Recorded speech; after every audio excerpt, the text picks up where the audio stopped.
Hey, and welcome to VFX Tutors. I'm Josh, and in this tutorial we're just going to go over the basic UI of the latest 3Dequalizer, which is 3Dequalizer 4 release 8, I think it is, yeah.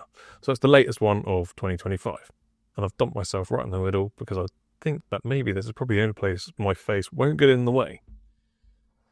Okay, cool. So you've got 3Dequalizer 4 release 8, and you want, if you've already done a lot of Matchmove and stuff like that, you probably don't need this. This is for like super beginners maybe, and people that just want to sort of know stuff. I'm only going to go through the super basics of what I use every day anyway, because there's a lot on here. So I've opened it up, and the likelihood, if you've never opened it up before, you're going to see something like this. It's not going to be very intuitive what's going on. So the first thing that I always do is go to environments and change it to basic. It's basic, but it's got everything you need, so let's not worry about that. And it opens up all these extra windows. We're only going to go through the UI and common things that you're going to use. I'm not going to go through every single thing and what tool we're going to use. So, you can go in for environments. You can change each one, pick whichever one you want. For me, basic is perfect. It shows you everything that you need.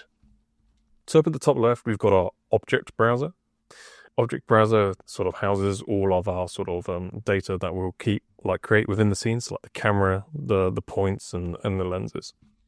So here we can see camera, and you can see sequence 1 highlighted, and it's highlighted in yellow, so that means it's the active camera. And below we've got our point groups, and point group 1, which is our activated because it's yellow, where it will store all our point groups. And in these point groups, we'll have our points that we'll create, our 3D models, our geometry objects, and our constraints.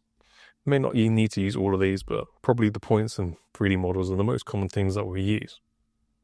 And below that, we have our lens. Comes in as default lens as it is.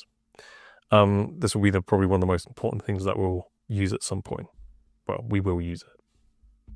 This is where we'll do all our lens stuff. And a lot of this stuff will become more apparent when we actually start tracking. So below we have our point browser, and this will sort of accumulate all our points, and we'll be able to see more when it sort of start tracking. Then below is our deviation browser. I know if you've done Matchmove before and you've heard of deviation browser, treat this as just like a roadmap of what's going right and wrong in your solve. It's just an indicator of what's going on and what's going wrong, basically. And you'll see what this means when we actually start tracking. So at the bottom, we just have our timeline, which we won't be able to scrub through because there's nothing there at the moment. So we've got our pretty standard 3D tools here, which will open, save, and all that sort of stuff. And when you've finally done, you can export to whatever you're using, and file export and all your lens stuff as well. I haven't used 3D. It doesn't look like they support Warp 4 anymore, so let's see how we get to that. And we'll go through and window these tabs here. So you've got your windows. So, a lot of this stuff here is already here now. So you see you've got your object browser here. Deviation browser is here. Timeline editor. We don't have that because that's a useful thing maybe later on, but we actually don't need that for now. Other windows, probably most important is your parameter adjustment window, image control window. So if I opened it up, it always opens up on the other screen. So you have your parameter window, image controls windows. What was that? Or was it not opening? I don't know where it is. It's not showing up. Anyway, if you kind of messed up, just go back to basic as well. So you got options, preferences, and stuff like that where you can set your preferences. And generally, we've not really had to change much of this. But yeah, where your licenses are, playback, we'll go through that when we import our image sequence. Special frames, won't worry about that for now. It goes into more complicated stuff. Calculate from scratch, Python config, and adjustment windows, which we probably won't need for this. And then in each of these windows, you see here, if you press F1, you can see that this window is now changing because it's render up here. Maybe this is where we can render out our undistorted plates, maybe, but probably just have to do that through Nuke and stuff. If you press F2, this is your tracking menu. So this is where you'll do all your 2D tracking. And it has other tools here, but mostly we'll be using these ones down at the bottom and some tools to help us. If you press F3, you see it's changed up here to distortion grid. I mean, you can like click on up here and it changes through. And so you can see that we're actually on F3 distortion grid. If you press F4, it goes to our auto tracking. And F5, our lineup. And F6, our 3D view.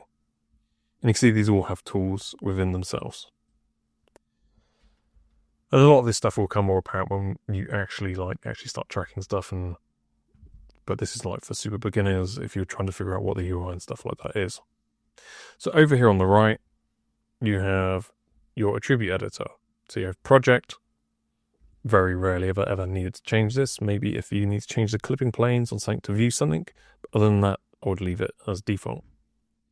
You've got your camera. So this is your camera over here, currently over here, your active one.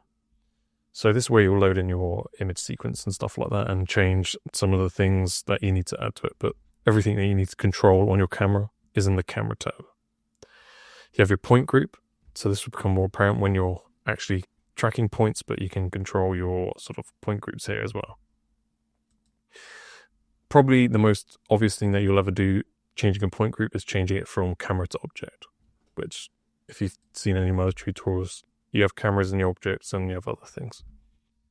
Let's not worry about that for now. Point is where you can edit your points. So when you're doing 2D tracking, you can edit your points. And we can't change in this because we have no 2D points yet. 3D model is where we can sort of load in our 3D model from here. So if right-clicking and add new, import OBJ model. But we'll go through all that in another bit. And then finally, your lens, where you'll set your lens data. So this is pretty important. This is where it holds your film back height and width and your focal length. It's like the most important part of Matchmove. So you'll probably be using this a lot.